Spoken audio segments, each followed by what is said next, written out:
fitrə zəkatı ilə bağlı indidən soruşurlar, mən bu məlumatı verim. Fitrə zəkatı, bilirsiniz ki, 3 kiloqram arpa, buğda, un, düyü, kişmiş, xurma və s. bu ərzaq növlərinin elə bil dəyəri qədər pulla da ayrıla bilər. Nə qədər eləyir? Ailə üzvlərinin hər birinin adından.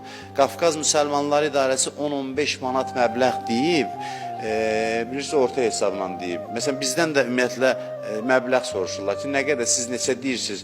Əslində, yəni bu bazar qiymətləri ilə tənzimlənməlidir. 10-15 manat da, yəni kimin imkanı çatırsa. Ola bilər ki, buğdanın kiloqramı 1 manat olsun, məsələn 3 manat eləyir həmin gün, həmin adam üçün fitrə. Bunu bazarda qiymətlərlə özünüz tənzimləyə bilərsiniz. Amma kimin imkanı varsa, bu fitrə zəkatını çox ayırsa yaxşıdır.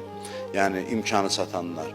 Nə qədər çox ayırsa, bir o qədər yoxsul insanlara verilir də. Bu fitrə zəkatı yoxsul insanlara verilir. Ona görə də yaxşı olar ki, imkanı çatanlar 15 manatdan ayırsın, 20 manatdan ayırsın. Bunun eybi yox, çoxunun zərəri yoxdur.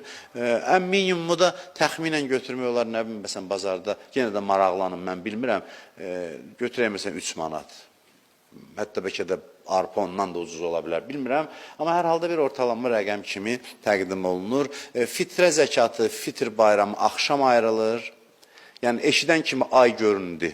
Bildinsə ki, ay göründü, fitrə zəkatını ayırırsan, mümkün qədər tez onu yoxsula çatdırmaq lazımdır. Hətta mümkün qədər axşamdan çatdırasan. Olmazsa, yəni axşamdan olmazsa ən geci bayram namazına qədər çatdırasan. Olmazsa bayram namazında, olmazsa gün ortaya qədər, o da olmazsa axşama qədər çatdıran, məsələn, hər halda fitrə zəkatı sənin boynundadır. Bunu verməlisən.